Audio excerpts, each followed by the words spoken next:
Me llamo Maggie Love. Acababa de jubilarme tras décadas de trabajo, y para la mayoría, mis días probablemente parecían un sueño: almuerzos tranquilos, paseos por la tarde, alguna copa de vino con amigos de vez en cuando y la libertad de hacer lo que quisiera. Pero cada vez que llegaba a casa y la encontraba vacía y me hundía en el silencio de mi sala de estar, lo único que podía sentir era el peso de la soledad asentándose como polvo. De joven, tuve un amor que pensé que duraría para siempre, de esos que te conquistan y prometen quedarse. Pero el hombre que juró amarme para siempre se fue por otra. Después de eso, dejé de creer en el romance. Me entregué por completo a mi trabajo, llenando las décadas con horarios y ascensos, pensando que tal vez si me mantenía lo suficientemente ocupada, no sentiría el vacío. Ahora, de repente, estaba en el acto final de mi vida. Había hecho las paces con la idea de envejecer sola. Eso fue hasta que una tarde lluviosa en el centro comunitario para personas mayores, conocí a Raymond. Llovía a cántaros ese día y había olvidado mi paraguas. Estaba de pie bajo el toldo, frunciendo el ceño ante el diluvio, cuando una voz cálida me habló a mis espaldas. «Disculpe, señora», dijo con suavidad. «¿Qué le parece si compartimos?» Me giré y vi a un hombre, de cabello canoso pero lleno de vida, que me ofrecía un gran paraguas negro. Su sonrisa era amable, no demasiado entusiasta, simplemente genuina. Iba a decir que no, pero la lluvia era implacable. En lugar de eso, asentí levemente. «Soy Raymond Walker», dijo mientras caminábamos uno al lado del otro. «Tengo 68 años y vivo en ese edificio de enfrente. Era ingeniero mecánico antes de jubilarme. Pensé que fue solo un encuentro casual. Pero luego me lo encontré de nuevo. Esta vez en el parque». Raymond tenía un carácter tranquilo, siempre hablando con un tono alegre y un destello de travesura en la mirada. Se acercaba solo para charlar, sin agenda ni expectativas. Con él, sentí algo que no había sentido en años: tranquilidad. Alegría. ¿Tener un amigo como él? No sonaba tan mal. Unos meses después, me invitó a cenar. Cuando entré en su acogedor y un poco desordenado apartamento, no pude evitar preguntar: «Entonces, ¿dónde está tu familia?» Me dio una taza de té y me indicó que me sentara. «Mi esposa falleció hace mucho tiempo», dijo en voz baja. «En realidad, solo he sido yo. He aprendido a manejarlo». Había un destello de tristeza en sus ojos. Conocía esa mirada, la había visto en el espejo. Después de cenar, me sorprendió. Me miró fijamente, serio esta vez. «Maggie», dijo, «¿qué te parecería que viviéramos juntos? No como marido y mujer, si no quieres. Solo, compañeros. Alguien con quien despertar. Alguien con quien compartir la tranquilidad». Me quedé congelado. Mi corazón latía con fuerza en mi pecho como si hubiera olvidado cómo latir correctamente. Solo había pensado en Raymond como amigo. No esperaba que dijera algo así, menos esta noche, no con un asado y un té dulce. Debió haber visto el pánico en mi cara, porque se rió nervioso y agitó una mano. «Ah, no te preocupes. Solo bromeaba». Era una broma. La comida terminó de una manera incómoda, ambos buscando una pequeña charla para llenar el silencio. Esa noche, acostado en la cama, no podía dejar de repetir sus palabras. Dos personas solitarias, compartiendo el tiempo que nos quedaba. ¿Era realmente una idea tan descabellada? Cuanto más lo pensaba, más empecé a sentir que estaba bien. Entonces tomé mi teléfono, dudé solo un segundo y luego escribí el mensaje. «Creo que me gustaría eso». Una semana después, me mudé a la casa de Raymond. Tal como él dijo, éramos compañeros, nada más y nada menos. Cocinábamos juntos, hacíamos recados juntos y dábamos largos y tranquilos paseos por el parque. La vida tomó un ritmo suave. Raymond tenía una afección cardíaca y necesitaba tomar medicación a diario. Me aseguré de que no se saltara ninguna dosis y vigilé su alimentación concienzudamente. A menudo me sonreía y decía: «Contigo cerca, siento que podría vivir toda una vida más». Para ser sincero, Raymond me trató mejor que nadie. Cada vez que salía, regresaba con pequeñas sorpresas, a veces un ramo de flores, a veces simplemente mi refrigerio favorito de la tienda. Cuando me enfermé, él nunca se separó de mí. Cuando estaba deprimida, hacía cualquier cosa, absolutamente cualquier cosa, para hacerme reír. En algún momento, Raymond dejó de sentirse como un amigo y comenzó a sentirse como en casa. Y comencé a creer que tal vez, solo tal vez, realmente podríamos envejecer juntos. Pero había una sombra que persistía, su hijo, Richard. Por muy amable que fuera, nunca se encariñó conmigo. Siempre mantenía las distancias. Siempre me observaba como si tuviera algo que ocultar. Una vez, lo oí decirle a Raymond: «Papá, ya no eres un niño. ¿No ves lo que busca? ¿Por qué otra razón alguien como ella estaría contigo si no fuera por el dinero?» Hice como si no lo hubiera oído. Algunos muros dentro del corazón de las personas son demasiado altos para escalarlos. No puedes derribarlos. Solo puedes elegir no golpearlos en absoluto. Así que me concentré en estar presente, en ser amable, en ser yo mismo. Pero la felicidad, como aprendí, puede ser frágil. En el tercer invierno de nuestra vida juntos, el corazón de Raymond dejó de latir. Pasó tan rápido, demasiado rápido. Ni siquiera había llegado la ambulancia cuando dejó de respirar en mis brazos. El silencio que siguió fue lo más fuerte que jamás había escuchado. En el funeral, Richard lloró a mares, con los hombros temblorosos. Yo me quedé a un lado, vacía, entumecida. Ni siquiera podía llorar. Raymond se había ido. Y con él, el único calor que me quedaba en esta etapa de mi vida. Al día siguiente del funeral, estaba revisando las pertenencias de Raymond cuando Richard apareció en la casa. «Maggie», dijo, parándose en la puerta como si fuera el dueño del lugar, «tenemos que hablar». Dejé el álbum de fotos y miré hacia arriba. ¿Sobre qué? No perdió el tiempo. Esta casa era de mi padre. Y ahora la recupero. Lo miré atónita. «Richard, sé que tu padre y yo no estábamos casados legalmente, pero durante los últimos 3 años». «¿3 años qué?», me interrumpió bruscamente. «¿Crees que cuidar a mi padre unos años te da derecho a su patrimonio?» Investigué un poco. No hay certificado de matrimonio ni testamento. Legalmente hablando, no tienes derecho a nada. Ninguno. Sentí como un cuchillo retorciéndome el pecho. Nunca quise nada de él, dije con la voz entrecortada. Solo, pero las lágrimas brotaron demasiado rápido, ahogando el resto de mis palabras. Durante 3 años, amé a ese hombre con todo mi ser. Intenté demostrarle a su familia que no era la mujer que creían. Pensé que tal vez, solo tal vez, verían mi corazón. Pero para ellos, yo no era más que una cazafortunas que se quedó más tiempo del debido. «De acuerdo», dije, obligándome a levantarme a pesar del temblor en las rodillas. «Dame 2 días para empacar». Y 2 días después, saqué mi maleta de lo que solía ser mi casa. Justo antes de salir por la puerta, me giré para mirar la foto enmarcada de Raymond en la pared. Su cálida sonrisa parecía susurrar una disculpa que jamás oiría en voz alta. Regresé a la vieja casa en la que no había vivido durante años. El polvo cubría cada superficie como un manto de silencio.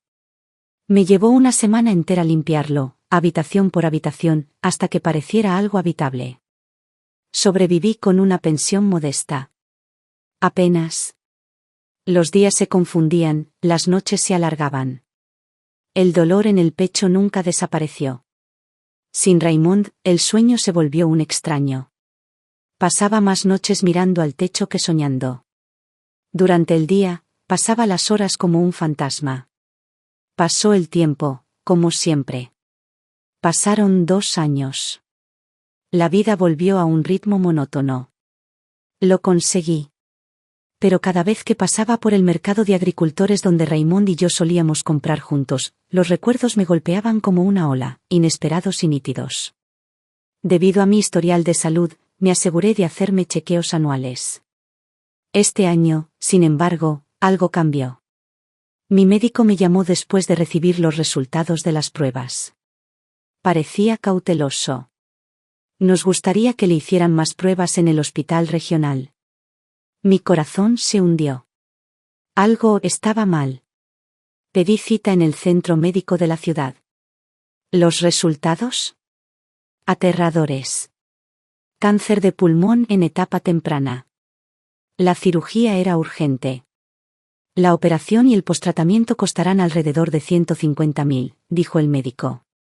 Sentí que el suelo se inclinaba debajo de mí. En los últimos años, la mayor parte de mi pensión se había destinado a cubrir los gastos de manutención con Raymond.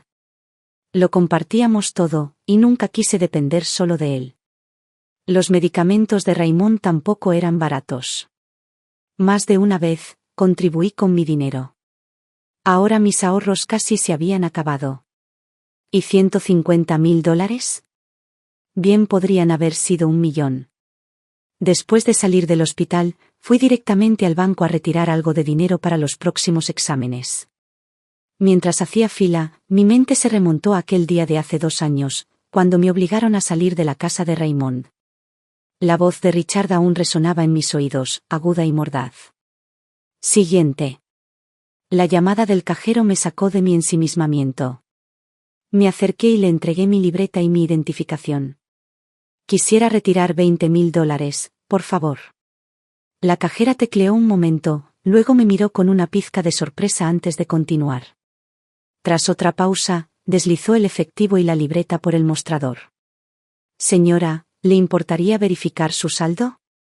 Tomé el folleto sin pensar, pero en el momento que vi el número en la última línea, se me cortó la respiración. ¿Qué es esto? Deberían quedar quizás unos miles de dólares en la cuenta. Pero, ahora. 257.000. Ni 5.000. Ni 50.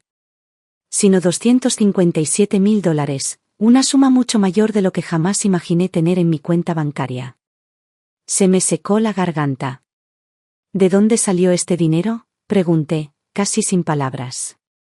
Un momento, señora, respondió con un tono profesional. Le pediré a nuestro gerente financiero que lo revise. 5 minutos después, un hombre con un traje azul marino me condujo a su oficina. Se llamaba señor Griffin, de mediana edad, sereno, con ese porte tranquilo que inspira confianza. Giró la pantalla hacia mí, abrió el historial de la cuenta y dijo: Señora Lowe, este dinero proviene de un fideicomiso en vida. Se constituyó hace 3 años y desde entonces se han realizado depósitos trimestrales en esta cuenta. El nombre del titular del fideicomiso es Raymond. Ni siquiera escuché las últimas palabras. Me zumbaban los oídos. ¿Raymond? Nunca mencionó la creación de un fideicomiso. Nunca habló de matrimonio, siempre decía que no quería darme una idea equivocada. Pero ahora, veía la evidencia de un fideicomiso que él había creado para mí, discreta, minuciosa y amorosamente. Más de $250.000, transferidos a lo largo del tiempo, intactos. Se me llenaron los ojos de lágrimas. Así que esta era su manera de decir lo que no podía expresar con palabras. Griffin asintió suavemente. Sí, señora. El fideicomiso la nombra única beneficiaria. Se congeló temporalmente unos meses antes de su fallecimiento, pero se reanudó según lo previsto 30 días después de su muerte. Parpadeé. Espera. ¿Por qué estaba congelado? Dudó. Luego dijo: hay una nota en el sistema, pendiente de revisión de la solicitud de competencia mental. Parece que alguien presentó documentación médica que cuestiona la capacidad cognitiva del señor Walker. Eso detuvo la distribución temporalmente. Se me cayó el corazón. Supe al instante quién lo había hecho. Ricardo. Era él. La frialdad en su mirada, las acusaciones, el desalojo, él lo sabía. Siempre supo de este fideicomiso. E hizo todo lo posible para asegurarse de que yo no viera ni un centavo. Mis dedos se cerraron con fuerza alrededor de la libreta. Mis nudillos se pusieron blancos. Para cuando salí del banco ese día, el cielo se había vuelto gris. Las calles estaban resbaladizas por la lluvia, y la gente corría con paraguas, sin que nadie se diera cuenta de la anciana parada en la acera con lágrimas en los ojos. No estaba llorando por el dinero. Lloré porque Raymond lo había planeado todo desde el principio. Me protegió de la única manera que sabía. No era que no me viera como familia, simplemente sabía que su propio hijo jamás me trataría como tal. Caminé varias manzanas sin darme cuenta de que tenía los zapatos empapados hasta que finalmente entré en un café de la esquina. El lugar estaba cálido y casi vacío. Me senté junto a la ventana, donde había una maceta marchita de romero en el alféizar. La miré, sintiendo una extraña afinidad con sus hojas secas y quebradizas. Pensé que todo había terminado. Pero la vida tiene una extraña forma de resurgir de sus cenizas. Justo cuando crees que se ha oscurecido para siempre, despliega sus alas, silenciosa y obstinada. Me sequé las lágrimas y saqué mi teléfono. Hola, ¿podrías ponerme en contacto con el Centro de Asistencia Jurídica local? Una voz tranquila al otro lado respondió, habla Maggie. Soy abogada jubilada y voluntaria en el centro comunitario. ¿En qué puedo ayudarle? Me temblaba la voz. Necesito ayuda para consultar un expediente fiduciario. Me lo dejó mi difunto socio. Maggie Randall tenía más de 70 años. Hablaba despacio pero con precisión, como un hacha sin filo que aún daba en el clavo en cada problema. Cuando nos vimos por primera vez, le entregué una carpeta temblorosa con documentos. Me miró y simplemente dijo: no nos apresuremos. Lo revisaremos página por página. Pusimos todo sobre la mesa, un resumen del fideicomiso del banco, 2 cartas copiadas y el contrato original, claramente fechado hace 3 años, titulado como un fideicomiso en vida. Raymond, murmuró, hojeando el documento. Un viejo ingeniero mecánico. Lo recuerdo. Vino a verme una vez, preguntándome sobre los derechos de los beneficiarios de las parejas de hecho. Levanté la vista sorprendido. ¿Él vino a verte? Ella asintió y abrió un cuaderno encuadernado en cuero. Claro como el agua. Me preguntó si era legalmente seguro establecer un fideicomiso para una mujer que no era su esposa. Le dije que, mientras estuviera en pleno uso de sus facultades mentales y todo estuviera debidamente firmado y atestiguado, no habría ningún problema legal. ¿Le ayudaste a montarlo? No, dijo ella, negando con la cabeza. Solo le expliqué lo básico. Terminó trabajando en otra firma. Recuerdo el nombre, un joven llamado Barrett, especializado en planificación patrimonial. Dio un golpecito en la esquina inferior del documento. ¿Ves? Ese es el sello de Barrett Lab. Pero la última página es extraña. Me incliné hacia adelante. Donde debería haber estado la firma de Raymond, solo había una mancha de tinta apenas legible. Junto a ella, estampada en rojo, estaba la frase, revocada /diagonal en revisión. Se me encogió el estómago. ¿Qué significa eso? La voz de Maggie se mantuvo tranquila, pero su expresión se endureció. Suele significar que alguien impugnó la firma. O bien la persona que creó el fideicomiso intentó revocarlo o modificarlo, o bien alguien más presentó una demanda en el tribunal, alegando que no estaba en condiciones mentales cuando lo firmó. Mis manos se enfriaron. ¿Quieres decir, que podría haber sido Richard? Apenas pude pronunciar las palabras. No respondió directamente. En cambio, sacó un bloc de notas amarillo. Voy a presentar una solicitud en la oficina de Barrett. Pediremos la documentación original y cualquier grabación de firma disponible. Si alguien intentó revocarla, tiene que haber un registro documental legal. ¿Podemos averiguar quién lo presentó? Si ellos no borraron los registros, dijo, entrecerrando los ojos como un veterano preparándose para la guerra, lo haremos nosotros. Pasamos 2 días enteros revisando la documentación. La atención al detalle de Maggie fue realmente notable. Marcó cada cláusula clave con notas adhesivas amarillas e incluso dibujó varias cronologías para seguir los eventos. A la 3ª mañana, recibimos una respuesta de Barrett Lab. Confirmaron que Raymond, de hecho, había establecido el fideicomiso hacía 3 años. El beneficiario designado era yo, y la cuenta quedó bajo custodia total del banco, con pagos programados. Pero entonces llegó el giro. 3 meses antes del fallecimiento de Raymond, la oficina de Barrett recibió un certificado médico adjunto a una evaluación psiquiátrica. Estaba firmado por un médico del Centro Médico Laxalt, que declaraba: el paciente presenta deterioro cognitivo progresivo y disminución de su capacidad para tomar decisiones. Se recomienda suspender todas las autorizaciones legales. Maggie entrecerró los ojos al hojear la página. Centro Médico Laxalt, ¿has oído hablar de él? Asentí lentamente. Ahí es donde Raymond tenía sus chequeos regulares. Su hijo programaba todas sus citas allí. Tamborileó con los dedos sobre la mesa, con un tono sombrío. Algo no cuadra. 3 meses antes de morir, Raymond seguía yendo a comprar contigo, viendo la tele, e incluso arreglando el fregadero de tu cocina. Eso no es alguien que esté entrando en un deterioro cognitivo.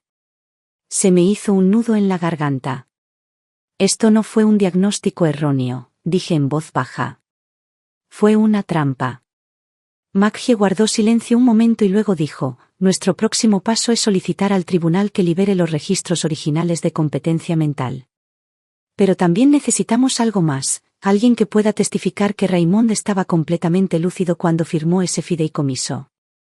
Intenté descifrar la confusión de recuerdos de aquellos años, y de repente uno se iluminó.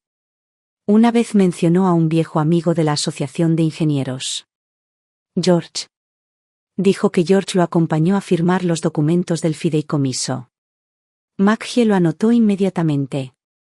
¿Podemos contactarlo? Dudé. Se mudó al casco antiguo hace unos años. Lo vi una vez. No le iba muy bien, dijo que su salud lo obligaba a quedarse en casa casi todos los días.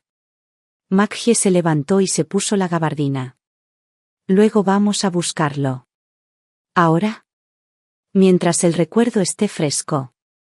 Así que allí estábamos, 2 ancianas subiendo al metro, balanceándose a lo largo de las vías hacia los límites desmoronados de la ciudad. Sentados uno al lado del otro, vi mi reflejo en la ventana, cabello plateado, un rostro marcado por los años. Pero en algún lugar bajo las líneas, sentí que algo cobraba vida. Quizás no podamos correr tan lejos ni tan rápido como antes. Pero aún podemos permanecer donde debemos estar. Aún podemos elegir no ceder. Especialmente cuando te das cuenta, esta pelea no es por dinero. Se trata de custodiar el último regalo silencioso que un hombre dejó atrás. Su último acto de amor. George vivía en la planta baja de un edificio de 3 plantas sin ascensor en el casco antiguo. La pintura de su puerta se estaba descascarando y el timbre oxidado no funcionaba. Llamé 2 veces antes de que se oyera una voz ronca desde dentro. ¿Quién es? Soy Maggie, dije con dulzura, intentando mantener la voz cálida. La amiga de Raymond. La puerta se abrió apenas 1 centímetro. Unos ojos nublados pero penetrantes me observaban desde el hueco. Era él. Se había vuelto delgado, casi demacrado, con las mejillas hundidas y la respiración dificultosa, pero en el momento en que me reconoció, algo en su expresión se suavizó. George, dije, ¿recuerdas el fideicomiso del que habló Raymond? Hizo una pausa por unos segundos y luego asintió. Maggie dio un paso al frente. ¿Puede confirmar que Raymond estaba en plenas facultades mentales cuando creó el fideicomiso? George me miró fijamente un buen rato y finalmente dijo, despacio pero con claridad, fui con él ese día. A la oficina de Barrett. Fue muy claro. Todo el tiempo. Incluso me agarró la mano y me dijo, necesito asegurarme de que Maggie esté bien cuidada. No quiero que mi hijo la eche algún día. Me tapé la boca y las lágrimas corrieron por mis mejillas. George negó con la cabeza. No estoy muy bien de salud. Nunca supe nada sobre el pago del fideicomiso. Pensé que tal vez cambió de opinión. No fue él, dije con voz temblorosa. Fue en quien estás pensando. Lo manipuló. Maggie sacó rápidamente su teléfono y pulsó el botón de grabar. Señor George, ¿estaría dispuesto a dar una declaración oficial? Se apoyó en el marco de la puerta, recuperando el aliento. Lo haría. Raymond era mi hermano en todo menos en la sangre. Le prometí que si se iba primero, me aseguraría de que la verdad saliera a la luz. En el viaje de regreso, me quedé parado en el andén del metro durante un largo rato, mirando las luces en el túnel. Maggie ya estaba en contacto con el tribunal, solicitando testimonio de testigo de emergencia. Y mi mente seguía dando vueltas en una frase. Necesito asegurarme de que Maggie esté bien cuidada. 2 días después, Maggie me envió un mensaje de texto: tenemos un problema. Nos conocimos en el centro de asistencia jurídica. Me entregó unos documentos impresos. Mira esto. La primera página era una copia de un expediente médico. Archivado por Richard. Presentó esto, dijo Maggie con un tono frío como el acero. Afirma que Raymond mostró un deterioro cognitivo creciente 3 meses antes de su muerte. Incluye las firmas de un psicólogo y un médico de cabecera. Ella pasó a la página siguiente. Y lo que es peor, utilizó esa reclamación para presentar una moción ante el tribunal para congelar todos los activos relacionados con el fideicomiso y que la casa se considerara parte del patrimonio familiar. Mis dedos se entumecieron mientras agarraba la página. ¿Cómo logró esto? Se aprovechó de una zona legal gris, explicó Maggie. Si un familiar presenta pruebas médicas que generen inquietudes sobre el estado mental de alguien, el tribunal puede congelar temporalmente cualquier acuerdo financiero con terceros. Hasta que se resuelva el asunto. Incliné la cabeza hacia atrás, mirando al techo. Sentía que la indiferencia del mundo entero se escondía justo debajo de esa fina capa de pintura blanca. Maggie pasó otra página. Esto es aún más indignante. Tan solo un día después de presentar esa solicitud, Richard presentó una solicitud de transferencia de propiedad para que la casa de Raymond fuera escriturada a su nombre. Lo planeó desde el principio, susurré. Esto no fue dolor. Fue premeditado. Ella asintió. Y el hecho de que nunca mencionara el fideicomiso significa que siempre supo que existía, solo necesitó tiempo para borrarlo. ¿No es esto criminal? Eso lo decidirá un juez. Si podemos demostrar manipulación de documentos, tergiversación ante el tribunal y obstrucción intencional de bienes, podría ser un caso tanto civil como penal. Pero, hizo una pausa, todavía nos falta una pieza clave para abrir la puerta de par en par.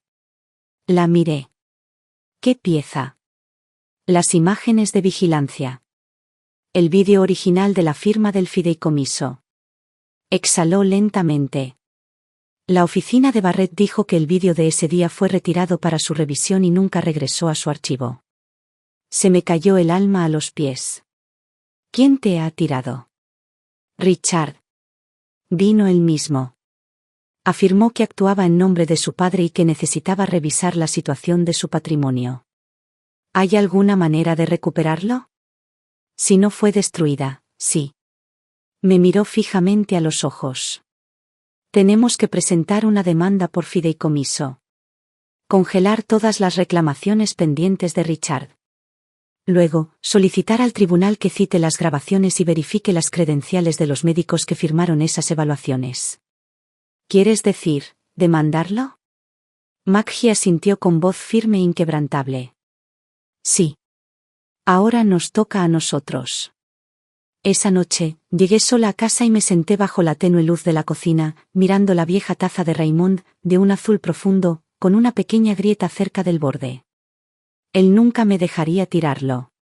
Y ahora finalmente entendí por qué. Él lo sabía. Sabía que su hijo jamás respetaría sus decisiones. Sabía que tenía que dejar algo sólido, si quería tener alguna posibilidad de mantenerme firme después de su partida. Y también llegué a comprender algo más. A algunas personas les toma 3 años mostrarte su corazón. Otras solo necesitan 3 segundos para mostrarte quiénes son realmente. Maggie tenía razón. Tuvimos que luchar contra esto. Pero había un problema. Teníamos los extractos bancarios, los documentos del fideicomiso, incluso la página de la firma alterada. Pero lo que no teníamos, la única prueba que podría revelarlo todo, era un testigo presencial que pudiera confirmar que Raymond había sido plenamente consciente al firmarla. Maggie estaba sentada en mi pequeña mesa de comedor, hojeando los documentos del fideicomiso por 100ª vez. Mira, dijo, señalando una sección censurada. Originalmente decía, testigo presente. Pero el nombre estaba tachado. Frunzó el ceño. Entonces, ¿qué significa eso? Significa que tu pareja estaba con alguien cuando firmó esto, dijo. Simplemente no sabemos quién. Me quedé mirando el espacio vacío de la página. Y de repente, como si alguien hubiera tirado de una cuerda dentro de mi memoria, me impactó. En esa época, recuerdo que solíamos visitar a alguien a menudo. Maggie levantó la vista. ¿Quién? George. Un viejo amigo de la época de Raymond en la ingeniería. En la época en que se firmó el fideicomiso, lo veíamos casi todas las semanas. Hice una pausa y luego dije, un día incluso bromeó, tu hombre me arrastró por si acaso no podía leer la letra pequeña y necesitaba a alguien con quien compartir la culpa. No lo entendí entonces, pero ahora creo que se refería al día en que firmaron los documentos. Maggie cogió su bloc de notas. ¿Recuerdas dónde vive? Barrio Antiguo. Cerca de esa ferretería medio demolida. Cerró la carpeta de golpe. Vamos a buscarlo. Salimos sobre las 3 de la tarde. El edificio era de ladrillo rojo desgastado por el tiempo, sin ascensor, con toallas con flores colgando de los balcones. Maggie llamó a la puerta mientras yo estaba detrás de ella, agarrando una foto de Raymond con el corazón latiéndome con fuerza. La puerta se abrió. George parecía aún más frágil de lo que recordaba, su piel cetrina, su cuerpo encogido, apoyado pesadamente en un bastón de madera oscura. Sus ojos se detuvieron al encontrar los míos. «Eres tú», dijo con voz grave. Le di una pequeña sonrisa esperanzada.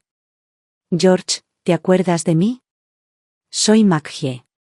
No le devolvió la sonrisa. Su mirada se volvió hacia adentro, como si se retirara. «¿Por qué estás aquí?» «Quería hablar sobre el día en que Raymond firmó el fideicomiso», dije suavemente. Su rostro se tensó. Negó con la cabeza. «No recuerdo nada de eso». Maggie dio un paso al frente, firme pero educada. «Señor George, solo le preguntamos si estaría dispuesto a confirmar que estuvo presente el día que Raymond firmó los documentos. Él creó ese fideicomiso para...» Dije que no me acuerdo. La voz de George se agudizó de repente. Golpeó el suelo con su bastón para enfatizar. «Han pasado 3 años. Solo soy un anciano, ¿qué recuerdo?» Me quedé congelado, con la boca abierta y las palabras perdidas. Maggie me tiró suavemente de la manga. Sabíamos que era mejor no empujar. Le dimos las gracias y nos fuimos. La puerta se cerró detrás de nosotros y algo dentro de mí se enfrió. Pero Maggie frunció el ceño, no por decepción, sino por cálculo. «Está mintiendo», dijo. «¿Quieres decir que se acuerda?» «Lo recuerda todo». Su voz era tranquila, pero con un filo de acero.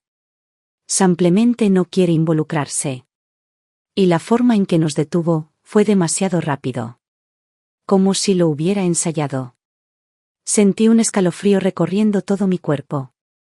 Y entonces, como una grieta que se abría en el fondo de mi mente, el pensamiento llegó de golpe. Ricardo. Quizás había llegado hasta George primero. Apenas dormí esa noche. Justo antes del amanecer, saqué una vieja caja de cartón que Raymond había dejado. Dentro había algunas fotos y cartas descoloridas. Justo encima, una foto de él y George, tomada frente a la fábrica. Raymond tenía el brazo sobre el hombro de George, sonriendo como un adolescente. Debajo había un sobre amarillento, firmado, Raymond. George. Si me voy antes que tú, te pido que cuides de Maggie. Es muy revoltosa, pero tiene el corazón más tierno que conozco. Nunca deja que nadie haga nada por ella. Solo quiero ayudarla una última vez. Las lágrimas llegaron antes de llegar al final. A la mañana siguiente, fui al apartamento de George, con la foto y la carta firmemente apretadas en la mano. Abrió la puerta con la camisa arrugada. Su expresión se endureció al verme. ¿Otra vez? No dije mucho. Simplemente puse la foto y la carta en la silla de mimbre junto a su puerta. No volveré una tercera vez, dije. Pero estas son sus palabras. Haz con ellas lo que quieras. Entonces me di la vuelta y me alejé. No miré hacia atrás para ver si los había recogido. Esa noche, George se sentó solo en su desgastado sillón reclinable, con la fotografía en una mano y la carta en la otra. El tic-tac del reloj de pared resonaba en la pequeña habitación, pero su mirada seguía fija en el papel. Nunca deja que nadie haga nada por ella. Solo quiero ayudarla una última vez. Lo leyó otra vez. Y otra vez. Después de un largo rato, murmuró para sí mismo: vieja mula testaruda, ni siquiera puedes dejarme descansar después de que te hayas ido. A las 8 en punto de la mañana siguiente, oí que llamaban a mi puerta. Cuando lo abrí, George estaba allí, apoyado en su bastón y con su vieja gorra de béisbol torcida sobre su cabeza. Maggie, dijo lentamente, con cada palabra pensada, testificaré. Se me hizo un nudo en la garganta.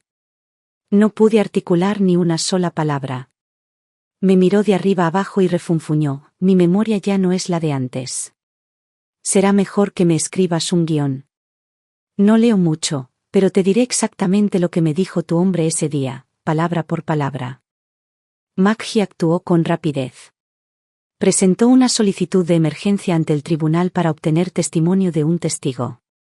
Instalamos una cámara y un micrófono en la sala de George. Llevaba una camisa limpia e incluso se había afeitado la barba desaliñada. Sentado en su silla de mimbre, empezó a hablar despacio, pero con firmeza. Era astuto.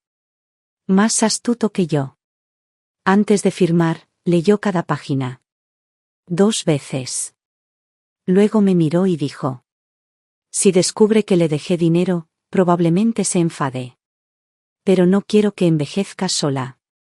Cuando la grabación se detuvo, George se reclinó, con los ojos cerrados, y exhaló como si acabara de dejar descansar algo pesado. Hice lo que tenía que hacer, dijo. De camino a casa, el sol caía con fuerza. Pero por dentro, por primera vez en mucho tiempo, me sentía despejado. No porque la batalla estuviera casi ganada. Pero porque finalmente alguien se levantó y dijo la verdad. Nunca imaginé que terminaría en un tribunal. Y mucho menos luchar por un hombre que ya no estaba en este mundo. Contra su propio hijo. Pero ese día había llegado.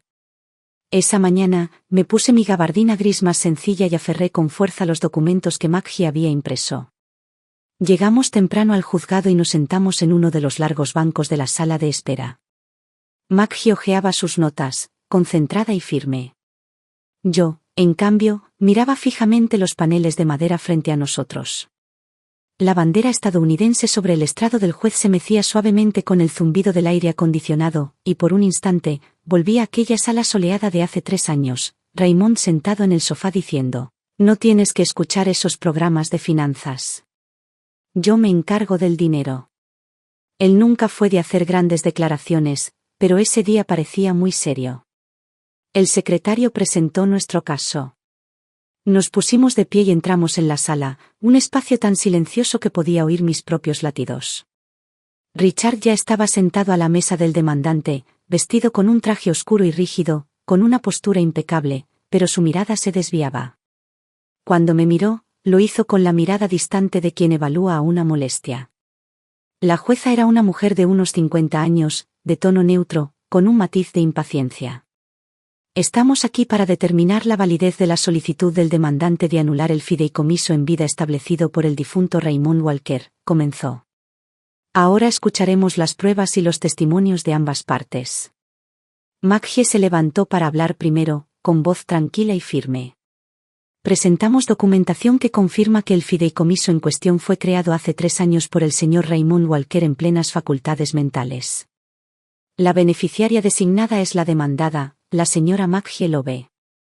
Le entregó la copia del fideicomiso, los registros de transferencias bancarias y un certificado médico de un médico de cabecera que indicaba funciones cognitivas dentro de los límites normales. Mientras el juez hojeaba las páginas, noté que Richard se removía en su asiento, como si los papeles estuvieran demasiado calientes para tocarlos. Entonces le tocó el turno a su abogado. Un hombre experimentado, cincuentón, de lengua afilada y reflexivo. Presentamos evaluaciones psiquiátricas de los 3 meses anteriores y posteriores a la firma del fideicomiso. Estos registros, firmados por un psiquiatra colegiado, indican: el paciente presentó lapsus de memoria y deterioro del juicio. Se debe restringir la toma de decisiones legales. Se giró y me señaló con un gesto. Además, observamos que este fideicomiso se creó sin informar a la familia del señor Walker ni se tramitó ante el Tribunal de Familia. Hay indicios de un intento de eludir los procedimientos sucesorios legítimos. Maggie sonrió levemente. Era un adulto. Libre para tomar sus propias decisiones. Ninguna ley le obliga a notificar a sus familiares. El juez asintió. Necesitamos más pruebas directas. Ante esto, Maggie le hizo una señal al secretario del tribunal para que activara la pantalla. Comenzó a reproducirse el testimonio en vídeo de George. Allí estaba, sentado en su gastada silla de mimbre, vestido con una camisa limpia, aunque descolorida. Su voz era firme y su mirada penetrante. Lo acompañé al despacho de abogados. Fue más claro que yo. Se puso sus gafas para leer y leyó cada página. Y antes de firmar, dijo: lo hago ahora, porque un día mi hijo podría echarla por dinero. Quiero protegerla. La sala del tribunal quedó en silencio. Al terminar el vídeo, Maggie se puso de pie de nuevo.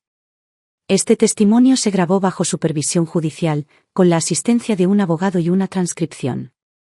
El testigo no fue instruido ni influenciado. El abogado de Richard intentó contraatacar: reconocemos que el señor George tenía una estrecha amistad con el fallecido. Pero, ¿qué tan creíble es su recuerdo? El tono de Maggie se enfrió. ¿Te refieres a después de visitarlo y sugerirle que podría encargarse de su cuidado de ancianos si se quedaba callado? Richard se levantó de golpe. Era yo quien estaba siendo considerado. Es viejo, intentaba ayudarlo. ¿Qué tiene de malo? El juez golpeó el mazo. Siéntese, señor Walker. Maggie sacó un último documento, una copia escaneada de una carta escrita a mano por Raymond, fechada una semana antes de que se firmara el fideicomiso. Querido hermano George. Has ayudado a Maggie con goteras y bombillas rotas incontables veces. Necesito hacer algo para protegerla de las tormentas que se avecinan. Es terca, no le digas que yo creé el fideicomiso. Cuando la carta fue incorporada como prueba, la situación cambió. El golpe final de Maggie fue una declaración escrita del médico de atención primaria de Raymond. Durante el periodo de fideicomiso, el señor Walker no recibió diagnóstico ni tratamiento por deterioro cognitivo en nuestras instalaciones. Ningún registro respalda la afirmación de incompetencia mental. La jueza levantó la vista con expresión indescifrable. Abogado, ¿tiene algo más que decir? El abogado de Richard hojeó su carpeta y murmuró: no, su señoría. La jueza se aclaró la garganta y leyó la decisión lentamente. Con base en el testimonio, la documentación y las pruebas aportadas, este tribunal determina que el señor Raymond Walker gozaba de pleno derecho al momento de la creación del fideicomiso. El fideicomiso es válido. Se deniega la solicitud de nulidad del demandante. Además, debido a la presentación de historiales médicos potencialmente falsificados, este tribunal se reserva el derecho de abrir una investigación contra los responsables. No oí el resto. Fue como si me hubieran sacado un saco de piedras del pecho. Sentí que Maggie se inclinaba hacia mí y susurraba: ganamos. No respondí. Solo asentí. El rostro de Richard se había vuelto inexpresivo. No volvió a mirarme. Simplemente agarró sus papeles y salió sin decir palabra. Cuando Maggie y yo salimos del juzgado aún había luz del día. La brisa en mi cara era suave, del tipo que solo llega con la primavera. Me senté en un banco cerca de la esquina, con la fotocopia de la carta de Raymond a George en las manos. El papel estaba un poco arrugado, pero la letra seguía siendo nítida. Ella es terca, no le digas que yo creé el fideicomiso. Me quedé mirando esa línea y dejé escapar una risa silenciosa. Viejo tonto, susurré. tan testarudo como siempre. Miré al cielo y dije en voz baja, no te preocupes. Mantuve la línea. Esa noche, por primera vez en mucho tiempo, dormí toda la noche hasta la mañana. Sin sobresaltos al despertar a las 3 de la madrugada. Sin pesadillas con los ojos fríos de Richard mirándome fijamente. Soñé que estaba en el estrecho callejón del viejo mercado de agricultores. Raymond iba delante de mí y gritaba, Maggie. Este puesto tiene las mejores costillas de cerdo, y además frescas. Sonreía, como siempre, con esa desgastada bolsa de lona colgando del brazo. Cuando me desperté, tenía las mejillas húmedas, pero el pecho me parecía ligero. Pero el veredicto no fue el final. Fue solo el principio. Todavía tenía otra pelea por delante, esta vez con mi propio cuerpo. El médico había dicho desde el principio, cuanto antes la cirugía, mejor. Pero con mis finanzas al límite y Richard intentando arruinarme, seguí posponiéndola. Ahora, las cosas eran diferentes. Me hicieron una serie completa de pruebas. La cirugía estaba programada para un viernes por la mañana. La noche antes de mi ingreso, me senté en la cama del hospital y saqué mi pequeño libro de cuentas, el que siempre usaba para anotar gastos. En la esquina de la última página, escribí. Usé el dinero que me dejaste para rehacerme. Ahora quiero arreglarle algo a alguien más. La cirugía salió bien. Cuando desperté, la luz del sol entraba a raudales por la ventana. Una enfermera me sacó a la terraza para que tomara el aire, y observé los tejados de la ciudad con sus aires acondicionados zumbando lentamente en el calor. Por primera vez en mucho tiempo, sentí algo que no sabía cómo describir. No alegría, ni paz, sino una sensación profunda y constante de estar vivo. Durante mi primera semana en casa, pasé los días en la sala, escuchando la brisa susurrar entre el viejo algarrobo que había al otro lado de la ventana. Observaba a las vecinas empujando sus carritos de la compra por la esquina como siempre, con la vida transcurriendo a un ritmo tranquilo. Maggie vino con una taza de café y una pila de papeles. Dijiste que querías hacer algo, dijo, dejando el montón sobre la mesa. Así que, hagámoslo. Miré. Arriba había un formulario de solicitud. En la parte superior, decía.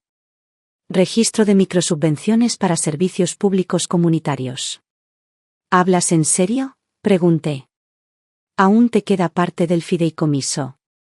No cuesta mucho. Empieza con poco, $20.000. El resto lo decides tú.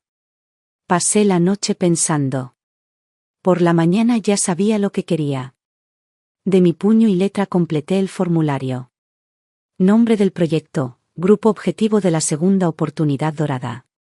Personas mayores que viven solas, jubilados viudos, beneficiarios de asistencia jurídica, solicitantes de apoyo en materia de salud mental. Maggie me ayudó a presentar la documentación, registrar el proyecto y contactar con la oficina local de asistencia legal. Incluso trajo a algunos abogados jubilados que ofrecieron su tiempo como voluntarios y contactó con la clínica de salud del barrio para forjar una colaboración. Había comenzado. Vacié la habitación de invitados de mi antiguo apartamento y la convertí en un pequeño espacio de reuniones. Nada del otro mundo, pero fue suficiente. La primera visita fue la señora Liu, de abajo. Se sentó con cuidado en el viejo sofá, cubierto con una sencilla tela blanca de algodón, y dijo en voz baja e insegura, después de que mi esposo falleció, su hijo empezó a presionarme para que pusiera la casa a su nombre. No fui a la escuela. No lo entiendo. Le di una taza de té caliente. Tómate tu tiempo, le dije. Aquí no tenemos prisa. Y no asustamos a nadie. Cuando la acompañé hasta la puerta más tarde, me agarró la mano y susurró, gracias. Tenía mucho miedo de que nadie me escuchara. Al cerrar la puerta, de repente me sentí como una especie de reparadora. No soy el tipo de persona que arregla lavabos o cables. El tipo que intenta reconstruir los pedazos de la vida desmoronada de alguien en la vejez. Pasaron los meses y Golden Second Chance se convirtió en un nombre pequeño y silencioso en nuestra comunidad. Algunos vinieron con preguntas sobre la herencia, sin saber cómo tratar con sus hijos. Otros simplemente vinieron a sentarse en silencio, cansados de estar solos y necesitando el sonido de otra voz humana. La gente empezó a llamarme el verdadero ángel para nosotros los mayores. Y cada vez que lo oía, una cálida vergüenza subía a mi pecho. No soy ningún ángel. Simplemente dejé de vivir bajo la vergüenza y el silencio. Un día, mientras ordenaba la sala de reuniones, me encontré de nuevo con la carta de Raymond a George. Leí la última línea, con los dedos apoyados en el papel. Nunca deja que nadie haga nada por ella. Solo quiero ayudarla, una última vez.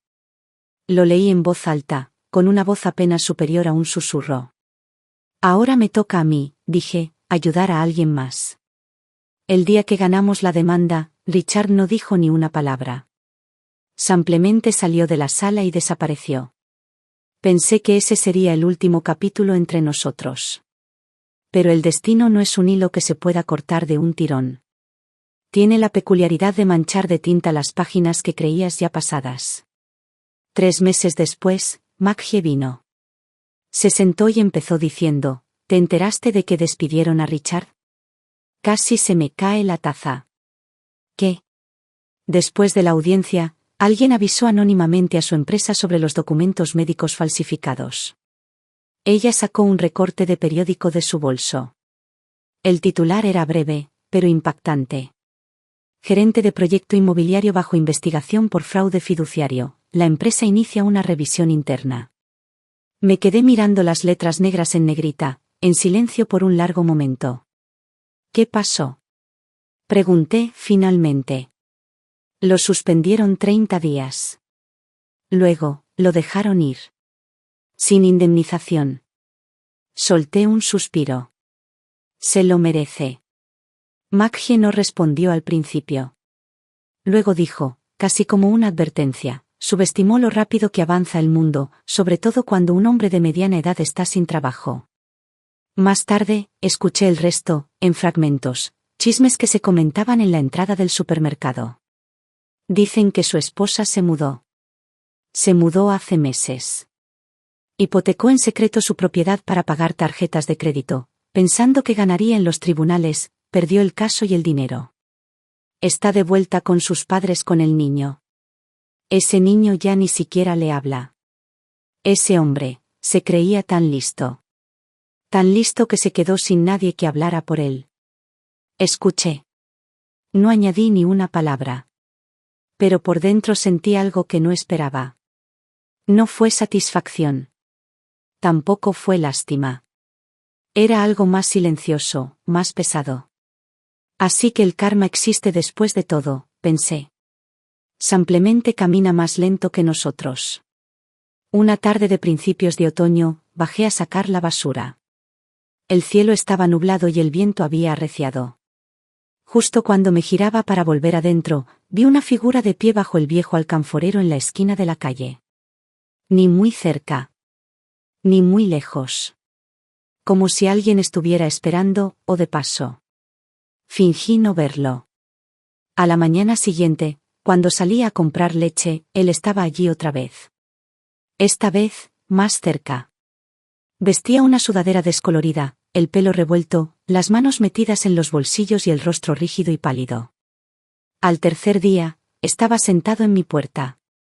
Cuando descorrí la cortina, lo vi desplomado en los escalones, agarrando una bolsa de lona como si contuviera todo lo que le quedaba. Parecía alguien que no hubiera dormido en casa en días. No abrí la puerta de inmediato. Me tomó 10 minutos atarme los zapatos y decidirme. Cuando finalmente lo abrí, entró una ráfaga de viento que traía consigo un montón de hojas secas. Nos miramos a los ojos. No hubo palabras. Luego bajó la mirada y se aclaró la garganta, con la voz ronca. No estoy aquí para causar problemas. Solo vine a preguntar una cosa. Esperé. Tragó saliva con fuerza, como si le doliera oír las palabras. No tengo a dónde ir. No lo invité a entrar. Me quedé en la puerta y pregunté con calma, ¿y tus amigos? ¿Tu esposa? ¿Tu hijo? Mantuvo la cabeza gacha. Nadie quiere verme. ¿Y entonces para qué estás aquí? ¿Qué quieres de mí? Hubo una pausa. Entonces llegó la respuesta, pesada y amarga: solo, un lugar donde quedarme. Por un tiempo. Mi mano seguía apoyada en la manija de la puerta. No me moví. No necesité decir nada inmediatamente porque sabía que él necesitaba esto más de lo que yo necesitaba responder. Fue entonces cuando lo comprendí: él no había venido a mí primero. Había tocado todas las puertas que se le ocurrieron. Había oído cada no. Había sentido que cada hombro se enfriaba. Y después de todo eso, vino aquí. No por dignidad. Pero finalmente dejó atrás los restos de orgullo a los que se aferraba.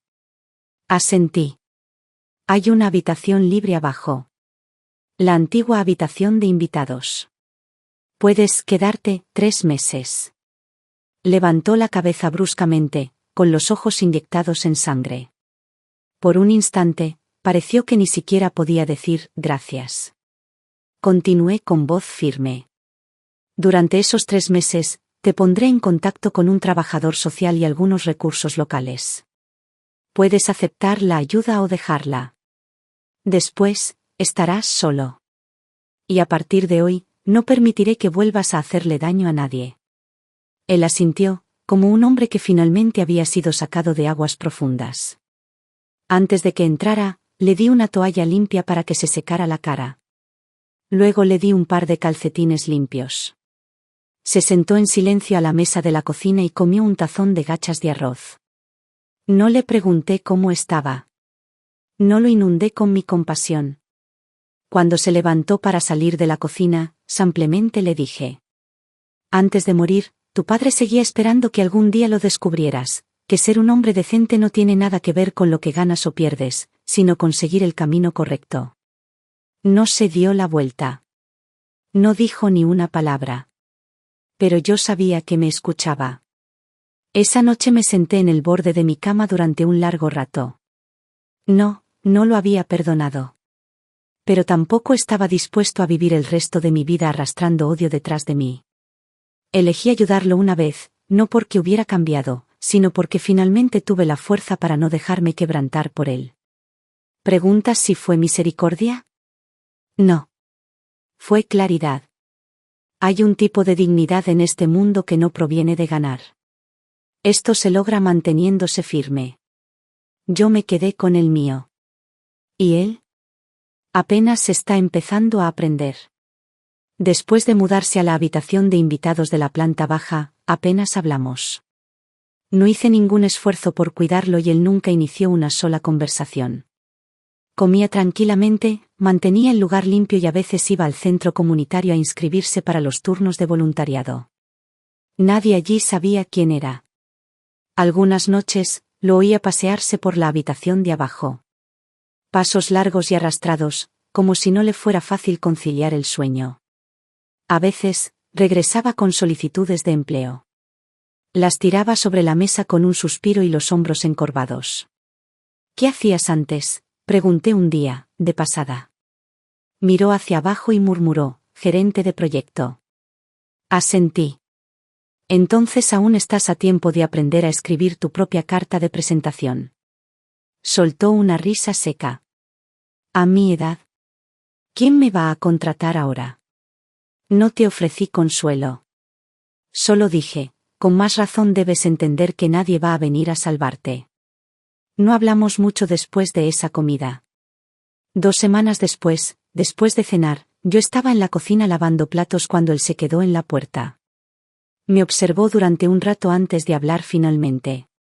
Solía odiarte. No dejé de frotar. Solo lo saludé con un pequeño sonido.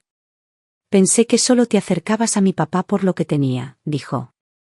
El agua sonaba fuerte en el lavabo, ahogando mi respiración. Continuó, con la voz más débil. Pero ahora lo entiendo. Lo que te dejó, no era dinero. Era amor. Lo que quería proteger. Una pausa. Y yo, en aquel entonces, intenté quitárselo. Incluso al final. La habitación quedó en silencio, salvo por el goteo del grifo. Dejé el plato y me di la vuelta. ¿Y ahora lo ves? Él asintió y soltó una risa breve y amarga. He estado aquí viendo tu proyecto, segunda oportunidad. ¿La gente que entra? La mayoría está destrozada. Y, sin embargo, todos aún conservan alguna esperanza. Respiró hondo. ¿Y yo? Ni siquiera merecía la palabra esperanza. No interrumpí. Volvió a levantar la vista. Gracias, de verdad. Pero ya no puedo quedarme aquí. Parpadeé. ¿Encontraste otro sitio a donde ir? Negó con la cabeza. Todavía no. Pero no puedo seguir apoyándome en ti así. Ya has hecho más que nadie. Si me quedo, solo estaría convirtiendo tu bondad en una muleta. Dudó un momento y luego añadió en voz baja. Maggie, tal vez lo mejor que hizo mi papá fue encontrarte. Se me hizo un nudo en la garganta. Pero simplemente asentí. No eres la primera en decirlo, pero eres quien más lo necesitaba. A la mañana siguiente, se fue. Ni un adiós, ni un golpe a mi puerta. Solo una nota dejada en la mesa de la cocina. Voy a intentar arreglar mi propio desastre. No prometo nada. Pero lo intentaré. Me diste una oportunidad, no la olvidaré. Ricardo. No lloré cuando lo leí. Sentí que algo cambiaba. Como si la casa, ese lugar donde antes tanta dignidad había sido pisoteada, por fin volviera a respirar, libre del peso que había soportado. No era su madrastra. No era su enemiga. Y no iba a ser su plan de rescate. Yo era la compañera de Raymond. Una mujer que una vez decidió ayudar a su hijo y luego lo dejó ir.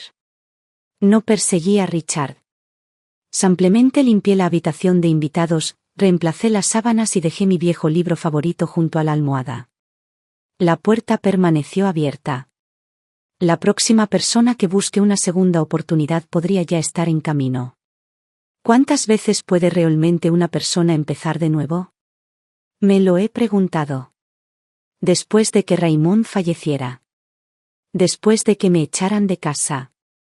Después de que me dijeran, sola en un frío consultorio médico, que tenía cáncer de pulmón. Solía pensar que empezar de nuevo era un privilegio reservado para los jóvenes. Pero ahora lo sé, empezar de nuevo no es un evento. Es una decisión que tomas, una y otra vez, cada vez que la vida te derriba, te corta profundamente o te lleva al límite, y aún así eliges lavarte las manos, levantar la cabeza y dar un paso más. Golden Second Chance se convirtió lentamente en una especie de leyenda silenciosa en nuestro pequeño pueblo. Las personas que entraron por esa puerta no eran solo viudas o mujeres desconsoladas. Eran ancianos solitarios. Personas de mediana edad orgullosas que no sabían cómo pedir ayuda. Personas que creían que no tenían remedio. Tenía 2 sesiones a la semana. Y una vez a la semana, grababa un podcast. Sin conferencias. Sin titulares. Solo historias de mi vida. Tus hijos no son tu plan de jubilación, son el resultado de las decisiones que tomaste de joven. El nombre que figura en la escritura no debería basarse en el amor, sino en la sensatez. Envejecer no es el problema. El problema es dejarse tratar como una carga. Al principio pensé que nadie estaba escuchando. Pero entonces desconocidos empezaron a dejar mensajes. Mi mamá dice que suenas como la versión de sí misma que nunca supo representar. Mi papá finge que no le gustan los podcasts, pero escucha todos los episodios, de principio a fin. Lo llamé mejor a los 70. Alguien me preguntó una vez, ¿de verdad crees que la vida puede mejorar a los 70? Les dije. Ser mejor no significa ser más rico. Ni más ruidoso. Ni más joven. Significa que ya no tienes miedo de estar solo. No tienes miedo de ser incomprendido. No tienes miedo de decir que no. Significa que empiezas a vivir como tú mismo. No como la esposa, la madre o la discográfica de alguien. Un día, organicé una pequeña charla comunitaria en la biblioteca local. La mayoría del público tenía el pelo canoso y las manos suaves. 2 jóvenes sentadas en la última fila, secándose los ojos cuando creían que nadie las veía. Me quedé allí, sosteniendo en la palma de mi mano una tarjeta desgastada, la última carta de Raymond. Y les dije. Muchos creen que su vida ya está escrita. Que es demasiado tarde. Pero tenía 66 años cuando me echaron de casa. 66 cuando me diagnosticaron cáncer. 68 cuando comparecí ante un tribunal. 69 cuando me operaron. Y a los 70, me convertí en una mujer cuyas historias llegaron a más de 100.000 personas. No porque sea especial, sino porque finalmente creí que merecía un capítulo solo para mí. Esa noche, mientras caminaba a casa bajo el cielo más azul que había visto en meses, saqué mi teléfono. Abrí mi aplicación de grabación. Y en el micrófono dije. Bienvenidos a Better 70. Soy Maggie. Hoy quiero hablar sobre la palabra vejez. Es una palabra que mucha gente malinterpreta. No es el final. Es la primera vez que puedes elegir. Si seguir encogiéndote para complacer a los demás. Si seguir dando hasta desaparecer. O si finalmente decir. No más. Quiero algo diferente. Merezco intentarlo. Aunque nadie aplauda. Aunque nadie crea en ti excepto tú. Hice una pausa. Luego sonreí, solo un poco. Aunque, como yo, tengas 70 años, y apenas estés aprendiendo a decir. Esta es mi vida. No puedo reescribir la primera mitad de mi historia. Pero al fin he escrito mi propio final. Limpio. Libre. Y lleno de luz. Y esta vez. Me pertenece solo a mí.